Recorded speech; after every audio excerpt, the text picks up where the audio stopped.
주일 3부 예배에 오신 여러분들 환영합니다. 본문 말씀은 요한복음 21장 말씀인데요. 다 같이 한 목소리로 읽겠습니다. 시작. 그 후에 예수께서 디베랴 호수에서 또 제자들에게 자기를 나타내셨으니 나타내신 일은 이러하니라. 시몬 베드로와 디두모라 하는 도마와 갈릴리 가나 사람 나다나엘과 세베대의 아들들과 또 다른 제자 둘이 함께 있더니 시몬 베드로가 나는 물고기 잡으러 가노라 하니 그들도 그날 밤에 아무것도 잡지 못하였더니 날이 새어갈 때에 예수께서 바닷가에 사셨으나 제자들이 예수인 줄 알지 못하는지라. 예수께서 이르시되 얘들아 너희에게 고기가 있느냐 대답하되 없나이다. 이르시되 그물을 배 오른쪽에 던지라 그리하면 잡으리라 하시니 이에 던졌더니 물고기가 많아 그물을 들 수 없더라. 예수께서 사랑하시는 그 제자가 베드로에게 이르되 주님이시라 하니 시몬 베드로가 벗고 있다가 주님이라 하는 말을 듣고 겉옷을 두른 후에 바다로 뛰어내리더라. 다른 제자들은 육지에서 거리가 불과 한 50칸쯤 되므로 작은 배를 타고 물고기를 든 그물을 끌고 와서 육지에 올라보니 숯불이 있는데 그 위에 생선이 놓였고 떡도 있더라. 예수께서 이르시되 집은 잡은 생선을 좀 가져오라 하시니 시몬 베드로가 올라가서 그물을 육지에 끌어올리니 가득히 찬 큰 물고기가 153마리라. 이같이 많으나 그물이 찢어지지 아니하였더라. 와서 조반을 먹으라 하시니 제자들이 주님이신 줄 아는 고로 당신이 누구냐 감히 묻는 자가 없더라. 예수께서 가셔서 석을 가져다가 그들에게 주시고 생선도 그와 같이 하시니 이것은 예수께서 죽은 자 가운데서 살아나신 후 세 번째로 제자들에게 나타나신 것이라. 그들이 조반 먹은 후에 예수께서 시몬 베드로에게 이르시되 요한의 아들 시몬아 내가 이 사람들보다 나를 더 사랑하느냐 하시니 이르되 주님 그러하나이다. 내가 주님을 사랑하는 줄 주님께서 아시나이다. 이르시되 내 양을 먹이라. 또 두 번째 이르시되 요한의 아들 시몬아 내가 나를 사랑하느냐 하시니 이르되 주님 그러하나이다. 내가 주님을 사랑하는 줄 주님께서 아시나이다. 이르시되 내 양을 치라 하시고 세 번째 이르시되 요한의 아들 시몬아 내가 나를 사랑하느냐 하시니 주께서 세 번째 내가 나를 사랑하느냐 하심으로 베드로가 근심하여 이르되 주님 모든 것을 아시오매 내가 주님을 사랑하는 줄을 주님께서 아시나이다. 예수께서 이르시되 내 양을 먹이라. 내가 진실로 진실로 내게 이르노니 내가 젊어서는 스스로 띠띠고 원하는 곳으로 다녔거니와 늙어서는 내 팔을 벌리니 남이 내게 띠띠우고 원하지 않은 곳으로. 이 말씀을 하시면 베드로가 어떠한 죽음으로 하나님께 영광을 돌릴 것을 가리키심이로라. 이 말씀을 하시고 베드로에게 이르시되 나를 따르라 하시니 베드로가 돌이켜 예수께서 사랑하시는 그 제자가 따르는 것을 보니 그는 만찬석에서 예수의 품에 의지하여 주님을 파는 자가 누구오니까 묻던 자더라. 이에 베드로가 그를 보고 예수께 여짜오되 주님 이 사람은 어떻게 되겠사옵나이까. 예수께서 이르시되 내가 올 때까지 그를 머물게 하고자 할지라도 내게 무슨 상관이냐 너는 나를 따르라 하시더라. 이 말씀이 형제들에게 나가서 그 제자는 죽지 아니하겠다 하였으나 예수의 말씀은 그가 죽지 않겠다 하신 것이 아니라 내가 올 때까지 그를 머무게 하고자 할지라도 네게 무슨 상관이냐 하신 것이라. 아멘. 요한복음 21장을 잘 아시는 것처럼 예수님께서 베드로를 회복시키시는 장면이고요. 이걸 통해서 그러니까 우리 안에 낙심된 마음이 있다면 이렇게 회복되는 그런 시간이 되기를 원하고 또 어떻게 하면 낙심에 빠지지 않을 수 있을지 이렇게 살펴보는 시간이 되기를 원합니다. 1절부터 같이 보겠습니다. 같이 읽겠습니다. 시작. 그 후에 예수께서 디베랴 호수에서 또 제자들에게 자기를 나타내셨으니 나타내신 일은 이러하니라. 디베랴 호수라고 되어 있는데 이제 갈릴리 호수를 말하는 거고요. 갈릴리 호수는 이제 제자들과 예수님이 특별히 베드로와 예수님이 많은 추억이 있는 장소죠. 그 중에서도 예수님께서 베드로를 사람을 취하는 어부로 부르시는 장면이 누가복음 5장에 나오는데요. 그 누가복음 5장에 그 베드로를 부를 때 위치가 게네사렛 그 호수라고 되어 있어요. 근데 게네사렛 호수가 갈릴리 호수입니다. 그러니까 그때 이제 장면을 굉장히 연상하게 하는 오늘의 말씀이고요. 그러니까 사람을 낚는 어부로 베드로를 부를 때 그때 일을 이제 상기해 보면 누가복음 5장에 그러니까 그때도 베드로가 그 밤이 맞도록 물고기를 잡았는데 잡은 것이 없었죠. 그래서 예수님께서 이 베드로에게 그 깊은데 그물을 던지라 그랬더니 깊은데 그물을 던지고 물고기를 많이 잡게 되니까 베드로가 내가 죄인이니 주님 떠나소서 그랬더니 주님께서 내가 이제는 너를 사람을 취하는 자로 부른다고 그렇게 얘기하는 누가복음 5장 말씀의 배경이 되는 장소고요. 굉장히 비슷한 일이 오늘도 이제 일어난 거고 오늘 말씀을 보면서 그러니까 누가복음 5장과 중간중간 이렇게 비교해 보면서 같이 보도록 하겠습니다. 읽으신 것처럼 그러니까 이제 베드로가 나는 물고기 잡으러 가겠다라고 이야기를 했더니 이제 다른 같이 있던 이제 동료 제자들이 우리도 가겠다라고 물고기 잡으러 갔어요. 근데 밤이 맞도록 물고기를 잡으려고 했는데 잡힌 것이 없는데 예수님이 나타나셨죠. 그때만 해도 이제 누구신지 제자들이 알지 못했는데 예수님께서 배 오른쪽에 그물을 던지라 그랬더니 배 오른쪽에 그물을 던졌고 153마리나 되는 큰 이제 고기를 잡게 돼서 배 위로 이제 그물을 올릴 수가 없을 지경이 됐어요. 그때서야 이제 요한이 이게 주님이시다라고 이제 발견을 하게 되는 장면입니다. 7절 같이 보겠습니다. 같이 읽겠습니다. 시작. 예수께서 사랑하시는 그 제자가 베드로에게 이르되 주님이시라 하니 시몬 베드로가 벗고 있다가 주님이라는 말을 듣고 겉옷을 두른 후에 바다에 뛰어내리더라. 주님께서 사랑하시는 그 제자가 요한이죠. 그러니까 요한과 베드로가 요 장면에서 나오는데요. 요한과 베드로는 성격도 다르고 은사도 굉장히 다른 것 같아요. 그러니까 아무도 예수님이 누구신지 모를 때 그 요한이 먼저 이제 예수님을 딱 알아봤단 말이에요. 그러니까 요한의 은사는 어떤 영적인 민감함 이런 건 것 같아요. 그래서 예수님 아무도 모를 때 예수님을 이제 먼저 알아보게 됐고요. 베드로의 은사는 잘 아시는 것처럼 그냥 일단 행동을 하고 보는 은사죠. 물론 이제 뛰어들고 보는 게 이제 베드로입니다. 근데 이제 요 7절을 조금 더 자세히 보면요. 저는 이 7절 말씀이 굉장히 그 두 제자 사이에 이제 아름다운 모습을 보여주고 있다고 생각이 드는데요. 이 7절에 이렇게 시작해요. 예수께서 사랑하시는 그 제자가 요한이 베드로에게 이르되 주님이시라 이렇게 얘기를 합니다. 그러니까 요한이 예수님인지를 딱 알게 됐는데 그러고 나서 많은 제자들 가운데 누구에게 얘기를 하냐면 베드로에게 이야기를 하는 거예요. 주님이시다라고 이야기를 했어요. 왜 많은 사람들 중에서 베드로에게 이야기를 했을까? 그러니까 제가 생각하기에는 요한이 그러니까 정말 누가 예수님을 가장 바라고 원하는지를 알고 있었던 것 같아요. 그게 베드로였던 거죠. 이 순간에 정말 베드로만큼 주님을 다시 만나고 싶어하는 사람이 어디 있겠어요. 그러니까 그 마음을 정말 이해하고 있던 게 이제 요한이었던 거고요. 반면에 베드로는 어떠냐면 요한이 주님이시다 그러니까 확인도 안 하고 물로 뛰어 들어가요. 그러니까 그 베드로의 입장에서는 요한이 그런 영적인 민감함이 있는 은사를 가지고 있다는 걸 잘 알고 있었었고 그래서 요한이 얘기를 하니까 뭐 묻고 따지지도 않고 바로 물로 뛰어들 정도로 요한에 대한 신뢰가 있는 건 거죠. 그러니까 두 명이 있는데 한 사람은 다른 사람의 마음을 정말 잘 이해하고 있고 그리고 또 다른 사람을 그러니까 정말 신뢰해서 그의 말이라면 바로 믿고 실행을 할 수 있을 정도로 그런 신뢰를 보여주고 있는 그런 장면인 거예요. 낙담에서 어떻게 벗어나는지 이야기를 하려고 하는데요. 낙담을 하게 되는 여러 이유 중에 이제 한 가지가 나를 이해해 주는 사람이 없고 나를 지지해 주는 사람이 없고 그런 마음이 들 때 이제 우리가 낙담을 하게 되는 건 거죠. 그러니까 베드로가 결국은 예수님이 오셔서 낙담으로부터 그러니까 일으켜 세워 주시고 회복시켜 주시지만 그럴 수 있는 토양이 되는 건 뭐였냐면 이런 제자 요한과 같은 제자가 옆에 있었던 거죠.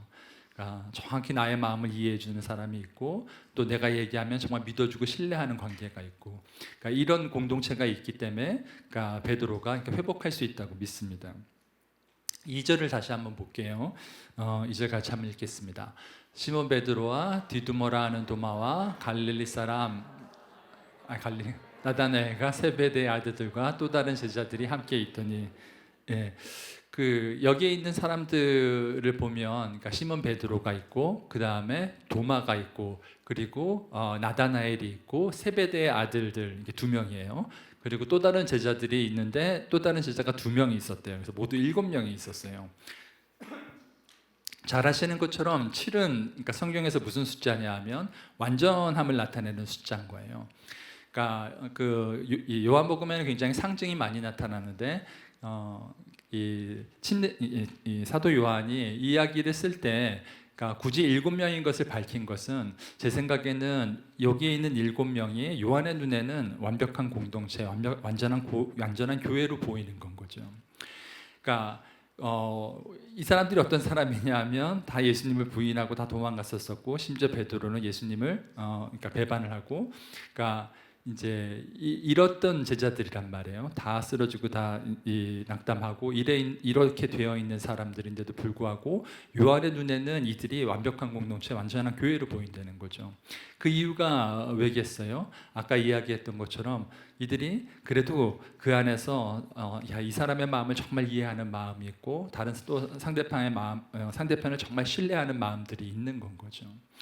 그러니까 처음부터 그랬는지는 잘 모르겠어요. 성경을 보면 싸우게 됐던 거 그랬던 것 같은데, 결국은 이럴 수 있었던 게 어떻게 보면 다 같이 실패하고 다 같이 낙담하고 다 같이 배반을 하는 것이 오히려 서로 간에 더 이해해주고 서로 간에 더 하나가 되게 해주는 그런 모습이 아니었나 싶습니다. 다시 한번 그 2절 띄워주시겠어요? 그 이름이 나와 있는 사람들이 있는데, 이름이 나와 있는 사람들 하나하나를 보면 서로가 서로의 그러니까 하나님이 주신 선물이라는 생각이 듭니다. 베드로가 나오고 도마가 나오고 나다나엘이 나오는데요. 베드로는 잘 아시는 것처럼 주는 그리스도시요 살아계신 하나님의 아들입니다 라고 고백을 한 사람이 베드로인 거죠. 도마는 누구냐 하면 지금 이게 21장인데 요한복음 20장에 보면 예수님이 나타나셔서 도마에게 손에 있는 구멍에 너 손가락을 넣어보라 라고 얘기했더니 도마가 뭐라 그러냐면 나의 주님이시요 나의 하나님이십니다 라고 얘기를 해요. 나다나엘은 누구냐 하면 1장에 예수님이 나다나엘을 보고서는 무화과 나무 아래 있을 때 내가 너를 보았다 그랬더니 나다나엘이 무엇라고 고백을 하냐 하면 당신은 하나님의 아들이시요 당신은 이스라엘의 임금입니다 라고 고백을 해요. 그러니까 이 세 사람의 공통점은 뭐냐 하면 다 예수님은 다 그냥 인간이고, 예수님이 막 너 왜 인간인데 너 스스로를 하나님이라고 하냐고 참남하다고 하고 십자가에 못 박으려고 하고 아무도 인정하지 않을 때 이 세 사람은 어떤 사람들이었냐면 아니야 예수님은 메시아가 맞아, 야 예수님은 하나님이죠, 예수님은 하나님의 아들이야. 그러니까 세상 사람들과 다르게 정말 그런 고백을 했던 사람들인 거예요. 세베대의 아들들은 그런 고백을 한 장면은 안 나오지만 그 몸으로 보여주는 사람들인 거죠. 잘 아시는 것처럼 세베대의 아들들은 어머니를 대동을 해서 예수님 이 한 자리 이제 왕으로 오실 때 이 좌의정 우의정을 우리에게 달라고 이랬던 사람이고요. 그러니까 다른 말로 세베대의 아들들은 당연히 예수님 메시아인 거고 예수님이 하나님의 아들이신 거고 이 땅을 통치할 거고 그거에 대한 믿음이 확실했어요. 그래서 몸으로 그렇게 살았던 사람들인 건 거죠. 그러니까 이 사람들 한 사람 한 사람들을 보면 어떠냐 하면, 그러니까 세상 사람들은 예수님을 인정하지 않고 오히려 십자가에 못 박으려고 할 때 예수님은 메시아야, 예수님은 하나님의 아들이셔, 예수님은 하나님 자체셔 라고 이 고백을 하고 그렇게 행동했던 사람들이 여기에 있는 거예요. 그러니까 아무도 그러지 않는데 내 옆에 있는 동료가 그래도 맞아 예수님 메시아야 라고 고백할 수 있는 그 동료가 내 옆에 있다는 것 자체가 이게 참 큰 위로가 되는 거고 나에게 격려가 되는 거고 나에게 선물이 되는 건 거죠. 지금 우리도 마찬가지라고 생각을 해요. 그러니까 세상은 기독교 가치관과 완전히 역행해서 흘러가고 있습니다. 그런 물결 가운데 내 옆에 있는 동료가, 내 옆에 있는 형제 자매가 어떤 사람들이냐면 세상에 흘러가는 물결을 거슬러 올라가면서 우리는 기독교 가치관으로 살 거야, 나는 신앙의 양심에 따라서 하나님이 하지 말라고 하는 건 안 할 거야, 나는 하나님을 예수님을 주인으로 모시고 그분이 말씀하신 것만 따르고 살 거야 라고 말하는 사람이 내 주위에 있는 형제 자매인 거죠. 세상에 그런 사람이 사실 어디 있어요? 지금 이 세상에 기독교가 계속 조롱받고 웃음거리가 되고 핍박을 받는 점점 그런 세대 가운데 아니야, 예수님은 여전히 하나님이셔, 예수님은 여전히 내 인생의 주인이셔, 내가 예수님 말만 들을 거고 예수님이 하지 말라는 건 하지 않을 거야 라고 결단하고 그렇게 사는 사람이 세상에 내 주위에 있는 형제 자매 외에는 없는 건 거죠. 이 형제 자매가 하나님이 주신 하나님이 나에게 주신 선물이고 보물이라고 생각합니다. 재미있는 건 우리가 낙담이 되고 시험에 드는 이유도 사실은 옆에 있는 형제 자매 때문에 그럴 때가 많지요. 이 사람 때문에 시험에 들어서 낙담에 빠지기도 하고 막 힘들기도 한데 동일한 그 사람 때문에 사실은 우리가 오히려 힘을 얻는 거예요. 세상에 그런 사람이 어디 있어요, 그죠? 내 옆에 있는 이 사람만이 정말 예수님의 주인이시다, 나 인생의 주인이시다, 예수님의 하나님이시다라고 고백하고 그렇게 사는 사람인 거잖아요. 다니엘이 바벨론으로 끌려갔어요.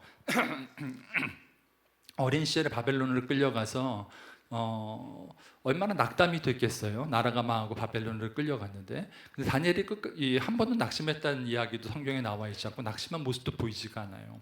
어떻게 그럴 수 있었을까? 여러 가지 많은 이유가 있을 수 있겠지만 그 중에 하나는 다니엘의 세 친구가 있었기 때문이라고 생각해요. 바벨론에서조차 이 이스라엘이 망했지만 여전히 참된 신은 여호와 하나님밖에 없어라고 얘기할 수 있는 사람이 내 옆에 있는 건 거죠. 그 사람이 나에게 선물이 되는 거고 보물이라고 믿습니다. 그런 사람들이 내 주위에 있는 한 낙담에서 이길 수 있다고 믿습니다. 그래서 베드로가 물 위로 뛰어들고 다른 사람들은 배를 타고 물고기를 이제 끌고 물가로 육지로 왔습니다. 9절입니다. 같이 읽겠습니다. 육지에 올라보니 숯불이 있는데 그 위에 생선이 놓였고 떡도 있더라. 예수께서 가셔서 떡을 가져다가 그들에게 주시고 생선도 그와 같이 하시니라. 육지에 갔더니 예수님께서 요리를 하고 계셨어요. 숯불을 구워놓고 생선을 굽고 있었고 떡도 준비해 놓으셨어요. 그리고 예수께서 13절에 보면 예수께서 떡을 가져다가 그들에게 주시고 이렇게 이야기하세요.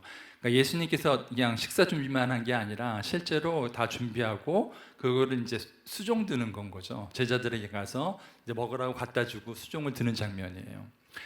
그냥 이제 아무렇지도 않게 읽고 있지만 사실은 그 충격적인 이야기인 거죠. 그러니까 창조주 하나님이 완전히 초월자이신 우리와는 다른 그 존재가 이 땅에 오셔서 우리에게 음식을 만들어 주시고 우리를 수종든다는 건 거예요. 그러니까 사실 어마어마하게 놀라운 이야기인데 이제 그뿐만이 아니라 더 중요한 건 하여간 예수님께서 왜 이러시는지 그러니까 이야기를 하시지 않지만 이렇게 마음으로 느껴지잖아요. 그러니까 제자들이 그냥 3년 동안 열심히 예수님을 쫓았는데 지금은 도대체 이게 내가 가는 길이 맞았나 싶기도 하고 다 예수님을 부인하고 배반한 것으로 인해서 낙담되어 있고 이럴 때 이렇게 음식을 차려줌으로써 예수님이 하고자 하시는 이야기가 그래 내가 다 안다. 너희들 힘든 거 다 알고 너희들 수고한 거 다 알고 이런 것들을 이제 음식을 차려주고 먹이시면서 이제 그런 것들을 보여주시는 장면이라고 생각이 됩니다. 사실 이제 계속해서 뭐 낙담을 어떻게 벗어날 수 있는지 이런 이야기를 할 건데요. 어떤 면에서는 사실 우리가 그 답을 몰라서 낙담에서 벗어나지 못하는 건 아닌 것 같아요. 그러니까 그냥 다 알고 있지만 지치고 다 알고 있지만 너무 힘들어서 일어나고 싶지 않아서 그런 거지. 그러니까 정말 낙담에서 벗어나는 방법을 몰라서인 건 아닌 것 같아요. 그렇기 때문에 예수님이 우리에게 찾아와 주셔서 음식을 먹이시는 건 거죠. 힘내서 일어나라고. 우리 예수님이 그러신 분이라고 믿습니다. 그 다음 14절로 가겠습니다. 같이 읽을게요. 시작. 이것은 예수께서 죽은 자 가운데서 살아나신 후에 세 번째로 제자들에게 나타난 것이라. 예수님이 그 베드로를 회복시키려고 나타나신 게 세 번째래요. 첫 번째는 이제 예수님이 제자들에게 나타나셨을 때 도마가 없었었죠. 그리고 두 번째는 그러니까 도마가 있는 상태에서 나타나셔서 그러니까 손가락에 넣어보라고 하면서 도마의 믿음을 이제 회복시켜 주시고 이제 이번이 세 번째거든요. 베드로의 입장에서 생각을 해보면 베드로는 예수님을 부인하고 나서 굉장히 이제 마음이 힘들었을 거예요. 그러니까 예수님이 나타났단 말이에요. 내가 수제자이기도 하고 예수님이 나타나셨는데 뭔가 좀 나를 회복시켜 주시면 좋겠는데 첫 번째 나타나셨을 때 아무것도 안 하고 사라지셨어요. 두 번째 나타나셔서 이번에는 베드로가 아니라 도마를 회복시켜 주셨어요. 도마를 회복시켜 주시는 그 예수님을 보고 그 베드로는 무슨 생각을 했을까? 나도 좀 해줬으면 좋겠는데 이런 마음이 들었을 것 같은데 또 베드로는 아무 얘기 안 하고 또 사라지셨어요. 오늘 세 번째 나타나셨는데 세 번째 나타나셔서 결국 예수님을 회복시켜 주시는 것은 조반을 먹고 그 후에 이제 예수님께 이야기를 하거든요. 그러니까 조반 먹기 전까지 이 베드로가 헤엄을 쳐서 예수님께 딱 나타났는데 그때도 아무 말씀도 안 하세요. 그리고 밥 먹는데 얼마나 이렇게 이 밥알이 막 모래알 같겠어요, 베드로가. 그러니까 베드로 입장에서 보면 어쨌건 이게 좀 빨리 뭔가 됐으면 좋겠는데 싶은데 안 되는 건 거죠. 그러니까 우리가 낙담하는 두 번째 이유는 이게 기대하는 대로 되지가 않기 때문에 그런 거죠. 그러니까 어떻게 보면 기대와 현실의 차이인 건 거예요.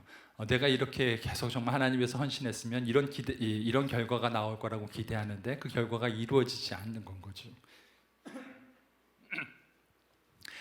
그런데 그러니까 우리는 이제 성경을 다 아니까 다 아는 상태에서 사실 성경을 보면 지금 이 세 번째 나타나신 예수님께서 세 번째 나타나신 것은 베드로 한 사람을 위한 정말 완벽한 세팅인 거죠. 완벽한 때에 나타나신 거고 숯불 위에 생선을 굽고 그리고 세 번 물으시는 이 장면이 베드로가 숯불 앞에서 예수님을 세 번 부인한 것을 그러니까 완전히 회복시켜 주기 위한 모든 세팅인 거잖아요.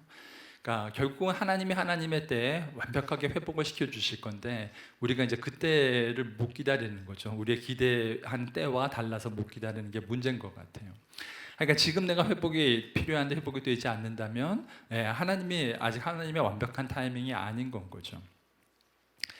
결국은 이제 누가 세상을 다스리고 있냐에 대한 믿음인 것 같아요. 하나님이 정말 세상을 다스리고 계시고 하나님이 하나님의 때에 모든 것을 하나님의 뜻대로 이루어 가신다고 하면 그러니까 실망할 게 없는 것 같아요.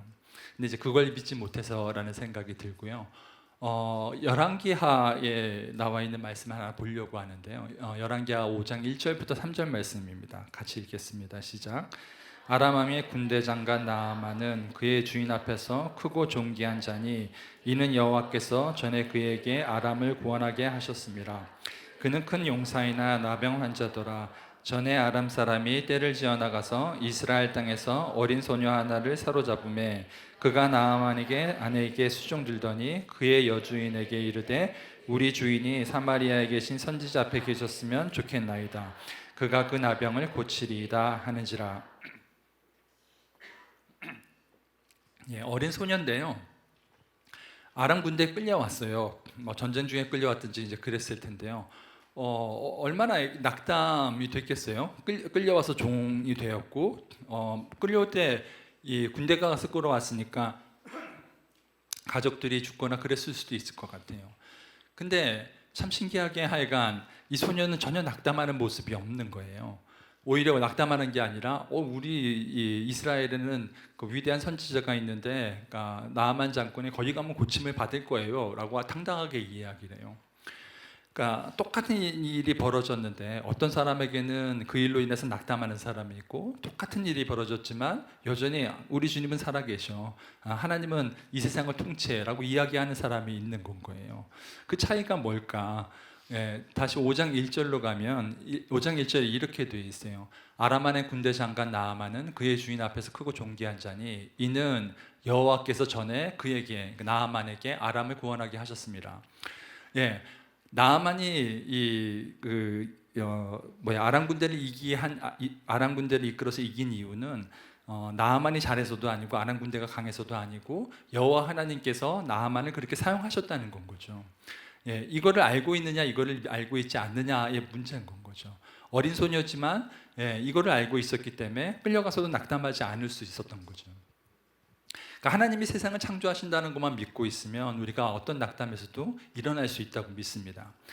아까 다니엘 이야기를 했는데요. 다니엘이 낙담하지 않는 이유 중에 하나가 세 친구가 있었다고 그랬어요. 이 다니엘이 특별하게 대단한 게 아니에요. 어린 소녀도 했어요. 어린 소녀는 심지어 세 친구도 없었어요. 아무도 없었는데도 할 수 있었어요. 어떻게 할 수 있었어요? 맞아요. 그냥 하나님이 세상을 창조하시고 하나님이 세상을 다스리고 계시다는 그 믿음 하나만 있으면 어린 소녀가 친구도 없이 할 수 있는 건 거라는 거예요. 좋습니다. 15절로 가겠습니다. 같이 읽겠습니다. 시작. 그들이 조밥 먹은 후에 예수께서 시몬 베드로에게 이르시되 요한의 아들 시몬아 내가 이 사람들보다 나를 더 사랑하느냐 하시니 이르되 주님 그러하나이다. 내가 주님을 사랑하는 줄 주님께서 아시나이다. 이르시되 내 어린 양을 먹이라 하시고. 그 다음에는 이제 예수님께서 이제 드디어 베드로에게 이제 회복을 시키려고 말을 시작하십니다. 근데 처음 말하시는 게 뭐냐면 요한의 아들 시몬아라고 부르세요, 베드로를. 잘 아시는 것처럼 원래 베드로의 이름은 시몬이었어요. 근데 시몬이었다가 예수님께서 반석이란 뜻으로 베드로라고 고쳐주시죠. 근데 여기서 이제 시몬이라고 부르기 때문에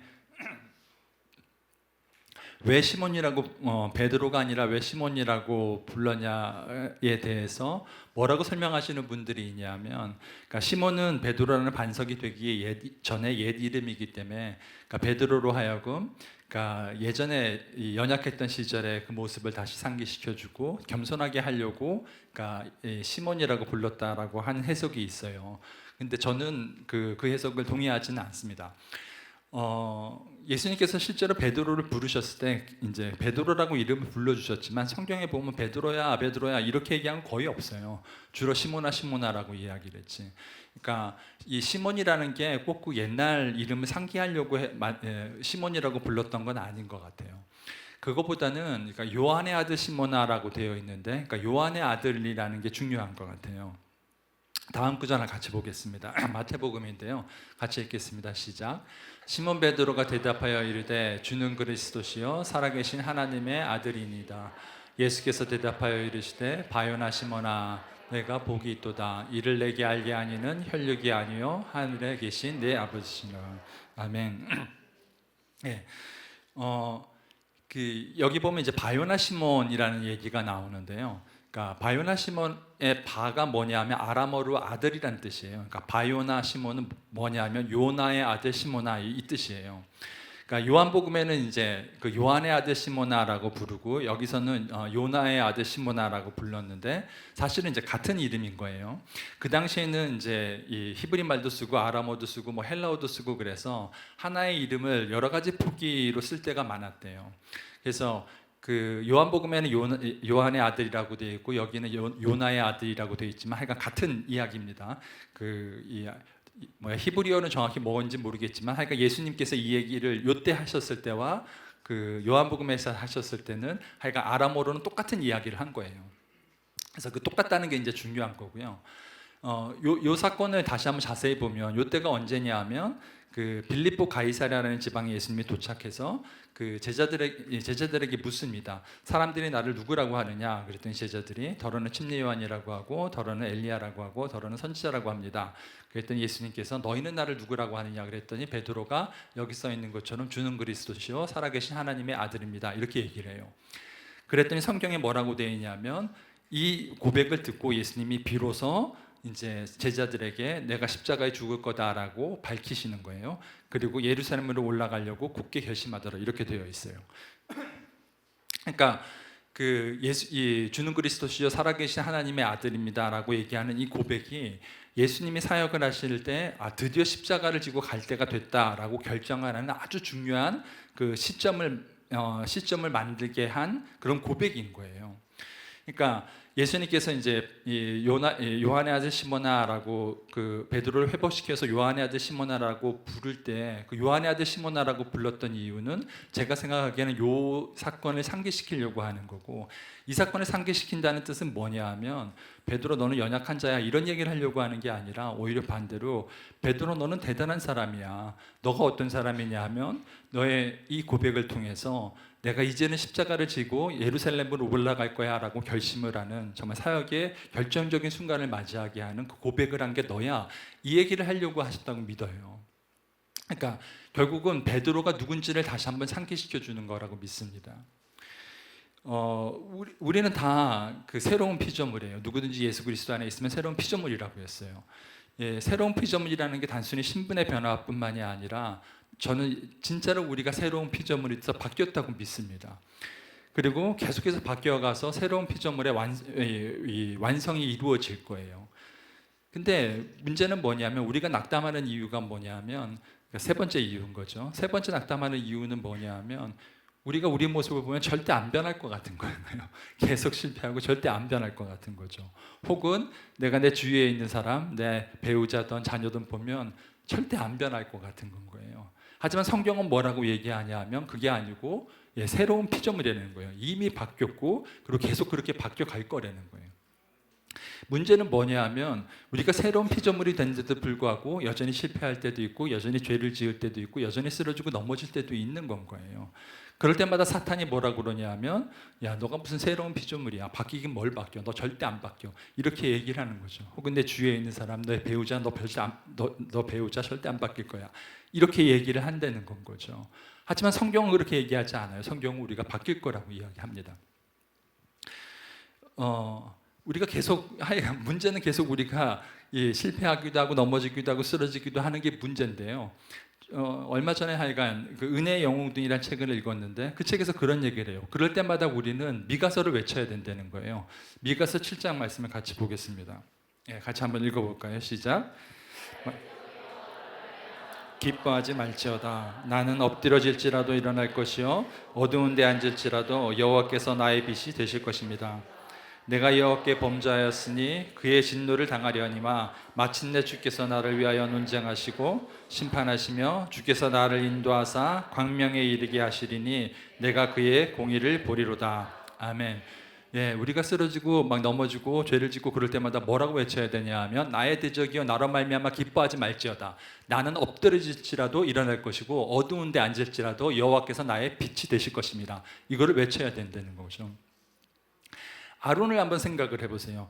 아론이 금송아지를 만들어서 그러니까 많은 이스라엘 사람들을 미혹해 되게 만들고 결국 막 많은 사람들이 아론 때문에 죽었어요. 그러니까 얼마나 사탄이 아론을 이렇게 참소하겠어요. 야, 너가 무슨 제사장이냐? 너 때문에 얼마나 많은 사람들이 죽었는지 알아? 막 그러고 참소를 했겠죠. 근데 재밌는 건 뭐냐면 아론이 금송아지를 만드는 게 그러니까 이제 시내산 밑에서 그 금송아지를 만들고 있었는데 그때 시내산 위에서는 무슨 일이 벌어지고 있었냐 하면 모세가 십계명을 받고 있었어요. 십계명만 받은 게 아니라 여러 가지 율법들을 받았었어요. 그래서 그 대제사장이 입어야 할 뭐 옷이 뭐고 뭐 취임식은 어떻게 해야 되고 뭐 성막은 어떻게 만들어야 되고 이런 얘기를 쭉 하고 있었어요. 그런 이야기를 하는 중에 무슨 얘기도 있냐면 아론과 그의 자녀들을 제사장으로 삼으라는 얘기가 있어요. 그러니까 이 산 밑에서는 아론이 금송아지를 만들고 있는데 산 위에서는 하나님이 뭐라고 그러시냐면 아론을 제사장으로 삼으라고 하고 계세요. 그러니까 사탄은 계속해서 아론 너가 뭔데 너 변하지도 않을 거고 너 때문에 사람이 죽었고 이렇게 얘기하지만 하나님이 보시는 눈은 다른 거예요. 하나님이 여전히 제사장으로 보시는 거죠. 결국 이 금송아지 사건이 있은 이후로 하나님이 명령하신 대로 이 제사장의 옷을 그러니까 맞춰서 사람들이 입히고 그 제사장 취임식을 합니다.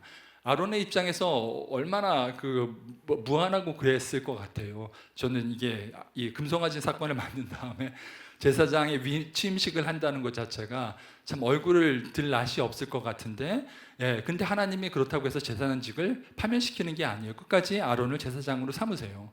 그리고 지난 금요일 날 고목사님께서 이야기하신 것처럼 고라 반역 사건 때 아론의 쌍난 지팡이를 통해서 내가 계속 아론을 지지한다고 이야기하시죠. 우리가 다 성경에 의하면 거룩한 제사장이에요. 우리는 다 거룩한 제사장인데 맞아요. 문제는 뭐냐면 우리가 죄를 짓기도 하고 잘못을 하기도 하고 쓰러지기도 하고 넘어지기도 하고 실패하기도 해요. 그럴 때마다 사탄이 야 너가 무슨 거룩한 제사장이냐, 너 하나도 안 변했어, 절대 안 변할 거야, 이렇게 얘기하지만 뭘 해야 된다고요? 그럴 때마다 미가서 7장을 외쳐야 된다는 거예요. 나의 대저가 나로 말미암아 기뻐하지 말지어다. 나는 엎드러질지라도 일어날 거고 어두운 데 앉을지라도 여호와께서 나의 빛이 되실 것입니다. 이렇게 고백할 때 우리가 다시 일어설 수 있다고 믿습니다. 다시 15절로 갈게요.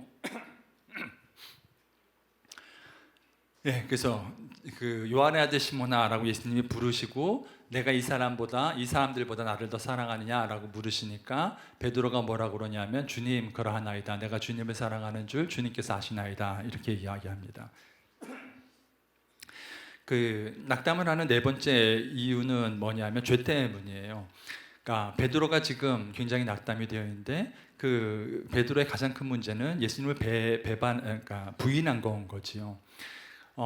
어떤 경우에는 정말 이제 베드로처럼 혹은 아론처럼 정말 이렇게 큰 죄를 지을 수도 있고 혹은 반복된 죄 때문일 수도 있고 하여간 우리가 죄가 있으면 하나님 앞에 나가기가 이제 되게 껄끄러운 거죠. 우리 안에 어떤 벽이 있는 것처럼 느껴지고 이제 그렇단 말이에요. 그러니까 우리가 죄를 지을 때마다 어떤 생각이 드냐 하면 정말 하나님을 뵐 면목도 없고 하나님께 뭐 변명할 것도 없고 뭐 설명을 더 해드릴 것도 없고 그냥 참담한 심정밖에 없는 건 거죠. 그래서 굉장히 낙담되어 있지만 사실 그때 우리가 할 수 있는 건 하나밖에 없고 그게 뭐냐 하면 베드로의 이 고백이라고 믿습니다. 그냥 그때도 주님께 나아가서 주님, 제가 주님을 사랑합니다 라고 고백을 하는 거고 제가 주님을 사랑하는 줄 주님께서 아십니다. 이 고백을 하는 것밖에 없다고 믿습니다. 우리가 그럴 수 있는 이유가 뭐냐 하면 예수님이 어떠신 분이냐 하면 우리를 회복시켜 주시기 위해서 본인이 직접 생선을 구우시고 떡을 준비하시고 그리고 우리를 수종 드시는 분이신 거예요. 그래서 우리는 언제든지 주님 앞에 나아가서 주님, 제가 주님 지금도 계속 죄를 짓고 지금도 이 가운데 이런 구덩이 가운데 있지만 여전히 주님을 사랑합니다. 그리고 내가 주님을 사랑하는지 주님께서 아십니다라는 고백을 할 수 있는 건 거죠. 베드로가 여기서 고백한 그 사랑의 고백은 이게 뭐 열정도 아닌 거고 뭐 의지적인 고백도 아닌 거고요. 정말 이렇게 순수한 사랑의 고백이라고 믿어요. 그러니까 사랑이 아닌데 사랑인 줄 착각하는 것 중에 대표적인 게 그러니까 필요를 사랑으로 착각하는 수가 있는 건 거죠. 그러니까 누가 나의 필요를 채워주고 그리고 그러니까 뭐 예를 들어 정서적인 필요를 채워주는 사람이 있다면 그거를 내가 사랑이라고 착각하기 쉬운 거죠. 반대로 또 내가 누군가를 도와주고 섬길 때 사실은 나의 만족으로 섬기고 도와주는 건데 그걸 내가 그 사람을 사랑한다고 착각할 수도 있을 것 같아요. 근데 이제 이 베드로의 입장에서는 지금 그런 게 없는 거예요. 지금 뭐 주님 앞에 나아가가지고 주님께 뭐 도와달라고 할 입장도 아닌 거고 뭐 자신있게 베드로가 나가서 주님께 뭔가 해드릴 만한 입장도 아닌 건 거예요. 그러니까 필요든 뭐 자기 만족이든 사랑이 아닌 걸 사랑으로 착각할 만한 모든 여지가 지금 다 무너져 있는 상태인 거고 정말 베드로에게 있는 거는 그 마음속 깊은 곳에 진짜 예수님을 사랑하는 그 순수한 그 사랑의 마음밖에 없는 건 거죠. 근데 그 마음만 있으면 사실은 우리가 언제든지 어떤 낙담에 있든지 일어설 수 있다고 믿습니다. 이게 죄로부터 그 낙담에서 벗어나는 건데요. 오늘 이 얘기를 하려고 한 건 아니라 길게 얘기하진 않지만 어쨌건 잊어먹지 말아야 될 것 중에 하나는 예수님께서 분명히 숯불과 3번의 질문을 통해서 베드로의 죄 문제를 드러내시는 거예요. 그리고 회개하게 하시죠. 그러니까 회개가 없이 회복되는 건 없습니다. 이제 그 사실을 간과하지 않으셨으면 좋겠습니다.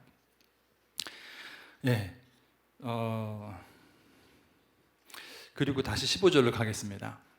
다시 15절로 가면 그래서 이제 이 베드로가 그렇게 고백을 했어요. 내가 주님을 사랑하는 줄 주님께서 아시나이다 이렇게 고백을 했더니 예수님께서 뭐라고 그러시냐면 내 어린 양을 먹이라 이렇게 얘기합니다. 두 번째, 세 번째는 내 양을 치라 내 양을 먹이라 라고 얘기해서 결국 하여간 양을 먹이라는 이야기를 하세요. 근데 양을 먹이라는 게 결국 이제 영혼 사역을 하라는 건데요. 그러니까 사명에 대한 것을 이제 다시 한번 이제 베드로에게 주는 건데 그 영혼 사역하는 사명이 사실은 여기서 처음 나온 게 아니라 아까 잠깐 얘기했듯이 누가복음 5장에 예수님이 처음 베드로를 부르실 때 이미 했던 그 사명 주셨던 사명이에요. 한번 같이 읽어보겠습니다. 시작. 예수께서 시몬에게 이르시되 무서워하지 말라 이후로는 내가 사람을 취하리라 하시니 사람을 취하는 사람이 될 거라고 이 사명을 누가복음 5장에서 이미 말을 했어요. 그러니까 그 사명을 가지고 있는데 예수님께서 다시 한번 내 양을 먹이라고 두 번째 똑같은 사명을 주시는 건 거죠. 우리가 이렇게 그 낙담에 빠지는 5번째 이유는 뭐냐면 방향성에 대한 상실이라고 생각이 들어요. 열심히 길을 가고 이게 주님의 뜻이라고 믿고 가고 있는데 아무런 결과도 나오지가 않고 내가 지금 가는 길이 맞나? 내가 가는 방향에 대한 회의인 거죠. 정말 이 길이 맞는 거 맞아? 이제 이런 회의가 드는 거고 지금 예수님께서 그러니까 베드로에게 하시는 것은 방향이 맞아. 내가 처음 준 사명이 영혼에 대한 사명인 거고 지금 다시 그 사명을 다시 기억나게 하심으로 베드로에게 너가 갖고 가는 길이 옳다고 인정을 해주시는 이제 그런 장면인 건 거죠. 방향성에 대한 상실 때문에 의심 때문에 우리가 낙담에 빠질 수 있는데 그럴 때 할 수 있는 거는 정말 방법이 없어요. 기도의 자리로 나가서 주님으로부터 내가 가는 길이 정말 옳은 길이라는 확신을 받으셔야 돼요. 주님께 기도의 자리로 가면 주님께서 분명히 그 길이 맞다면 그 길이 맞다고 확신을 주실 거고 그 길이 맞지 않다면 옳지 않다고 다른 길을 보여주실 거예요. 근데 어쨌건 우리는 기도의 자리로 나가서 방향성을 확인하는 것 외에는 방법이 없는 것 같습니다. 이 내 양을 먹이라라는 이야기에 대해서 조금 더 자세히 살펴보려고 하는데요. 처음에 주셨던 사명은 사람을 취하라는 사명이었고, 그 다음에는 내 양을 먹이라고 했는데, 조금 다른, 이제 영혼 사역이라는 면에서는 같지만 다른 면이 분명히 존재하는 것 같고, 그러니까 사람을 취한다는 것은 어떻게 보면 이제 구원을 이야기한다고 하면, 내 양을 먹이라는 것은 이제 단순히 구원뿐만이 아니라 구원 이후의 양육도 이야기하시는 것 같아요. 그러니까 어떻게 보면 사명이 처음보다 더 이제 커진 건 거죠. 그러니까 예수님이 우리를 회복시켜 주시는데요. 그 회복은 단순히 그냥 원래 자리로 돌아가게 하는 건 아닌 것 같아요. 우리는 죄 때문에 우리의 실패 때문에 다양한 이유로 쓰러지지만, 예수님이 세우실 때는 다시 그냥 원위치 정도가 아니라 옛날보다 훨씬 더 큰 사역을 하실 수 있도록 세워 주시는 거라고 믿어요. 특별히 이렇게 영혼을 케어하고 양육할 수 있는 사역을 재밌는 건 하여간 요 시점에 예수님께서 이야기하시거든요. 왜 요 시점에 이야기를 할까? 두 가지 이유가 있다고 생각하는데, 하나는 실패했기 때문이에요. 베드로가 실패했기 때문에 이때 이야기를 할 수 있다고 믿습니다. 그러니까 결국 영혼을 사랑하고 영혼을 양육하고 이거는 나에 대한 철저한 절망을 경험하지 않으면 불가능한 거라는 생각이 들어요. 예수님께서 우리에게 그 열매를 맺는 법을 가르쳐 주셨는데, 열매를 맺는 법은 하나밖에 없어요. 그게 뭐냐면, 더 열심히 노력하는 것도 아니고, 내 모든 의지를 다 드리는 것도 아니고요. 죽는 거 하나예요. 하늘의 밀이 땅에 떨어져 죽으면 많은 열매를 맺으니, 이렇게 되어 있어요. 영혼 사역을 하면서 열매를 맺는 유일한 방법은 뭐냐면 내가 죽는 거예요. 근데 내가 어떻게 죽어요? 내 자아가 팔팔 살아있는데 죽는 방법은 베드로처럼 실패를 통해서 나에 대한 철저한 절망이 있을 때만 내가 죽을 수 있는 건 거죠. 그래서 이때가 되어서야 예수님께서 내 양을 먹이다라는, 그러니까 이 새로운 사명을 주신다고 생각합니다. 두 번째는 사랑이라고 생각이 들어요. 아까 말씀드린 것처럼 정말 예수님 앞에서 베드로가 자신의 순수한 이제 사랑을 고백하게 되었는데, 영혼 사역에 있어서 당연히 가장 그 중요한 게 있다면 사람을 사랑하는 건 거고, 베드로가 이 사랑을 이제 확인하고 배우게 되었기 때문에 이때 이야기했다고 생각이 됩니다. 그 11절 말씀을 한번 같이 보려고 하는데요. 같이 한번 읽어볼까요? 시작. 가득히 찬 큰 물고기가 153마리라 이같이 많으나 그물이 찢어지지 아니하였더라. 이게 이제 물고기 잡을 때 있었던 장면인데, 그러니까 아까 말씀드린 것처럼 그 예수님께서 우리를 회복시키실 때는 그냥 단순히 원래 자리로가 아니라 그것보다 더 큰 사역을 할 수 있도록 회복시키시는 것 같은데요. 여기 이제 그물이 찢어지지 않았다는 얘기가 나오는데, 그물이 찢어지지 않았다는 것의 의미가 뭘까? 그러니까 저는 그렇게 생각이 들어요. 그 많은 물고기가 있지만 그 물고기를 품는데도 불구하고 찢어지지 않는 건 거예요. 그러니까 많은 영혼을 품을 수 있는 준비가 되었다는 이야기도 들려져요. 누가복음 5장에 그 똑같은 장면이 있었다 그랬잖아요. 누가복음 5장에 똑같이 깊은 데 그물을 던져서 물고기를 엄청 많이 잡았는데, 그 많은 잡은 물고기를 들어 올리려고 했더니 그때는 뭐라고 그랬냐면 그물이 찢어지는지라라고 되어 있어요. 그때는 그물이 찢어졌는데 지금은 찢어지지 않는데요. 찢어지지 않는 것을 강조하거든요. 왜 그때는 찢어지고 지금은 찢어지지 않을까? 그때는 내 자아가 펄펄 살아가지고 내 의지로 할 때는 많은 영혼을 품을 수가 없는 건 거죠. 품으려고 하면 찢어지는 건 거죠. 근데 지금은 오히려 실패를 통해서 나에 대한 철저한 절망 가운데 있을 때 예수님께서 이제는 사람들을 품을 준비가 되었다고 알려주시는 거라고 생각이 됩니다.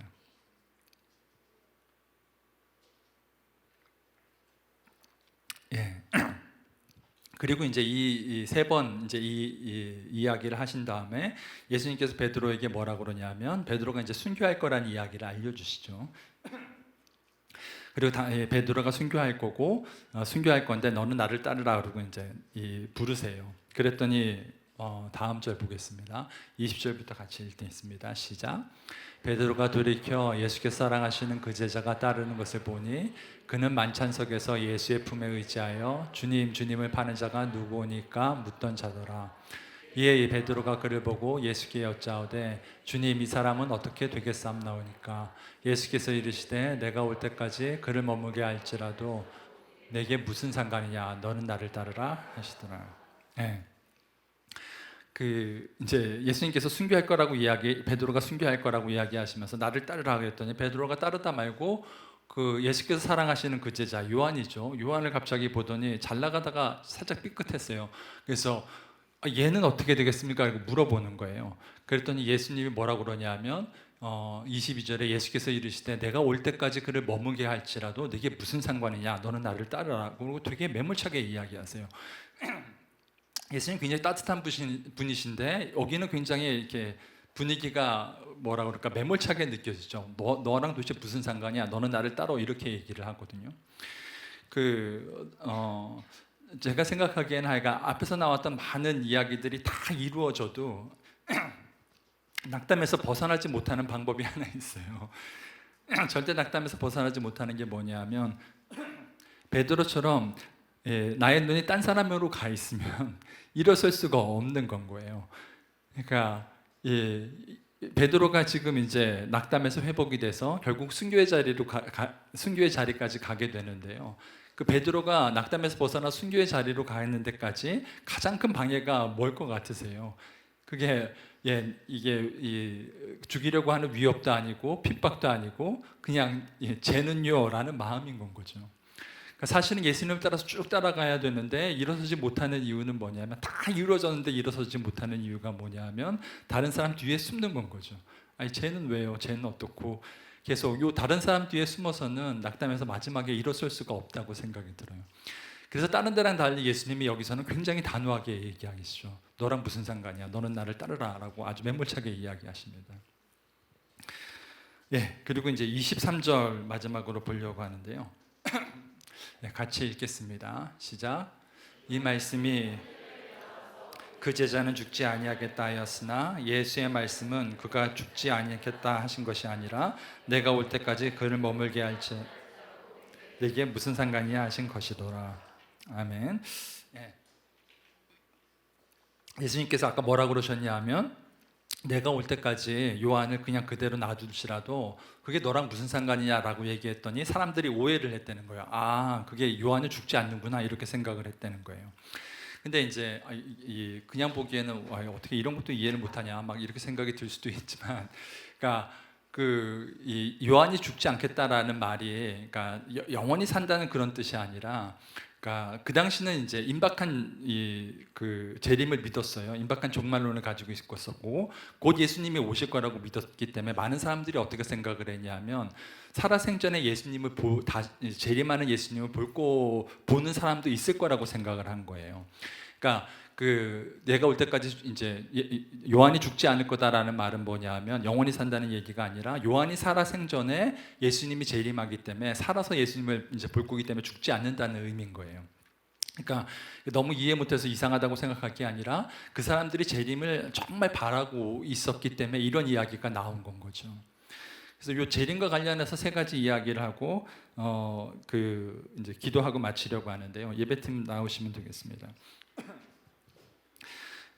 재림과 관해서 첫 번째 이야기는 뭐냐면 우리가 지금 이제 낙담에 대해서 이야기를 하고 있는데 결국은 낙담은 언제 낙담이라는 게 생기냐 하면 내가 의지하고 있던 것을 상실했을 때, 내가 의지하고 있던 것을 잃었을 때 결국은 낙담이 생기는 건 거예요. 그러니까 내가 다른 사람을 의지하고 있는데 그 사람을 이제 잃었거나, 아니면 내가 나를 너무 의지하고 있었는데 내 자신의 실망을 하거나, 미래 소망을 의지하거나 뭘 기대하거나, 하여간 내가 의지하고 있는 뭔가가 하여간 상실되었을 때, 없어졌을 때 낙담이 생기는 건 거죠. 그러면 낙담이 되지 않는 방법이 있는 거예요. 그건 뭐냐면 절대 상실되지 않을, 절대 잃어버리지 않을 뭔가를 움켜쥐고 있으면 우리가 낙담하지 않을 수가 있어요. 그게 뭐겠어요? 예수 그리스도고 예수 그리스도와 사랑의 관계인 거죠. 그러니까 초대교인에 있는 초대교회 사람들은 임박한 종말론을 믿고 예수님 곧 재림할 거라고 계속 기대하고 살았었어요. 그런 사람들에게 낙심이 있을 수가 없는 건 거죠. 예수님 한 사람만 붙잡고 있는데, 그러니까 영원히 잃지 않는 예수님을 붙잡고 있는데 낙심할 게 없는 건 거죠. 두 번째는 뭐냐 하면 맞아요. 우리가 낙담으로부터 회복될 수 있는 것들이 있고 실제로 많은 부분이 회복되는데 사랑하는 영혼을 잃은 거에 대한 상실은 완전히 회복되는 건 아닌 것 같아요. 그 이유가 사랑하는 영혼은 한 영혼인데 이게 어떻게 그 사람을 잃었다고 해가지고 다른 영혼을 대체한다고 우리가 그게 회복이 되겠어요? 그러니까 어느 정도는 회복이 되겠지만 정말 그 사람이 다시 살아나는 게 아니라면 그러면 우리에게는 완벽한 이제 회복이라는 건 없는 건 거죠. 그러니까 사랑하는 사람을 잃은 거에 대한 회복은 결국은 예수님이 재림하시고 우리가 부활해서 다시 만나는 것밖에 없는 건 거예요. 그래서 우리가 이렇게 외쳐야 되는 거고요. 예수님 그냥 언젠가 오세요 이렇게 얘기하는 게 아니라 예수님 곧 오십시오 라고 외치는 것밖에 없어요. 그래서 예수님이 곧 오셔서 다시 우리가 다 같이 부활하고 만나는 거에는 완벽한 회복이 없는 거예요. 세 번째는 하나님을 한번 생각을 해보세요. 저는 하나님의 마음이 똑같다고 생각이 들어요. 그러니까 사랑하는 사람을 잃은 거를, 사랑하는 사람에 대한 상실을 다른 걸로 대체할 수가 없잖아요. 우리가 죄인 되었을 때 하나님을 떠났어요. 하나님의 입장에서는 어떤 거냐 하면 사랑하는 사람을 잃은 거예요. 사랑하는 사람을 상실한 거예요. 이거를 다른 어떤 걸로도 대체할 수가 없는 건 거죠. 하나님이 이 사람을, 내가 잃은 이 사람 대신에 새로운 사람을 창조해서 비슷한 사람을 창조했다고 해서 그 상실이 해결이 되겠어요? 안 되는 거죠. 혹은 하나님이 잃은 그 사람 대신에 정말 막 100명이 구원을 받는다고 해서 그 상실이 해결이 되겠냐고요? 안 되는 건 거죠. 그 사람이 구원받지 않으면, 그 사람이 하나님께로 돌아오지 않으면 하나님 마음 안에 있는 그 영혼을 잃어버린 그 상실은 해결이 안 되는 건 거예요. 그게 십자가인 거죠. 성경에 양이 100마리가 있는데 한 마리를 잃어버리면 99마리를 들에 두고 그 한 마리를 찾도록 찾지 않겠냐고 그랬어요. 왜 한 마리를 99마리가 있는데 그 99마리를 다 놔두고 한 마리를 찾도록 찾겠어요? 잃어버린 한 영혼을 99사람의 영혼으로 대체할 수가 없는 건 거죠. 그 영혼이 반드시 돌아와야만 하는 건 거죠. 그게 하나님의 마음인 거죠. 우리는 상실의 아픔을 겪으면서 살게 되는데 그러면서 결국은 하나님의 마음을 조금씩 이해해가는 것 같아요. 그러니까 하나님의 마음을 이해한다면 우리가 해야 되는 건 하나밖에 없는 거라고 생각돼요. 그건 뭐냐 하면 하나님의 부르심에 응하는 거예요. 내 양을 먹이라, 그 음성에 우리가 화답하는 것밖에 없다고 생각이 들어요. 우리 일어나서 기도하고 마치겠습니다.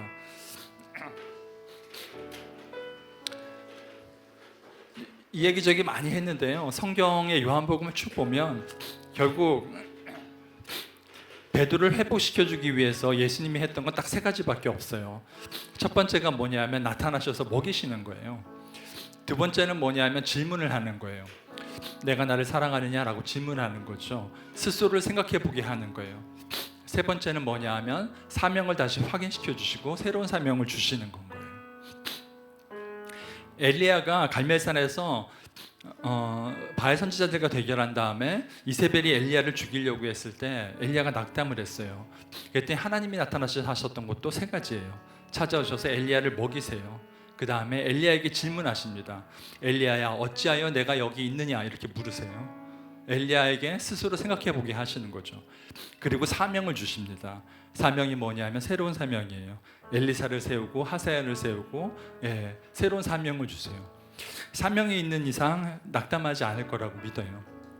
성경을 다 뒤져봐도요, 결국 낙담에서 회복시키는 요 세 가지밖에 없는 것 같아요. 나타나셔서 먹이시고 질문해서 스스로 생각하게 하시고 사명을 주시는 거예요.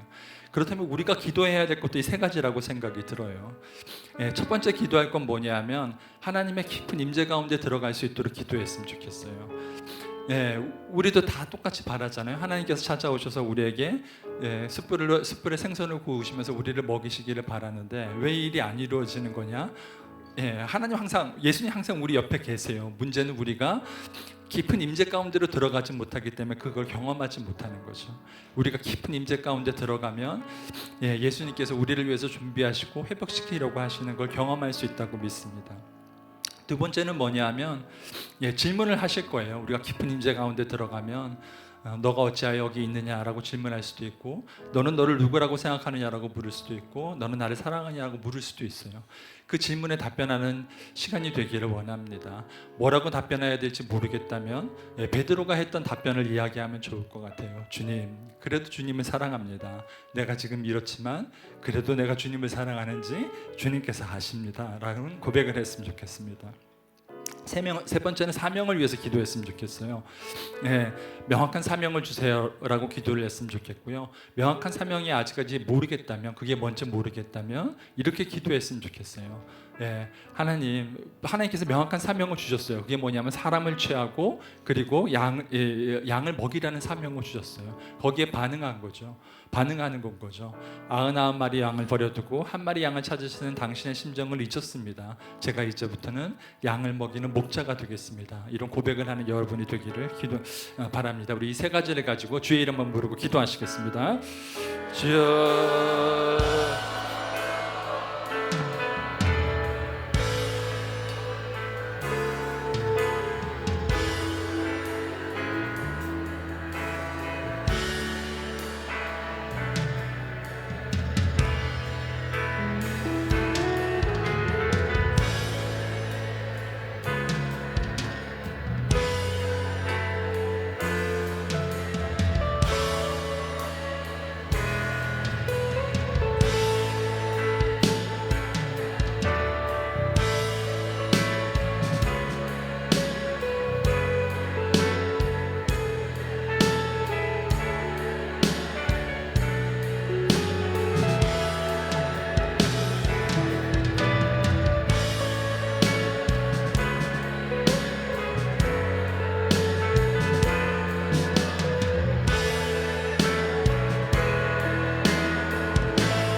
아버지 감사합니다. 당신께서는 우리가 지쳐 있을 때 음식을 준비하시고 힘을 주시는 분이라고 믿습니다.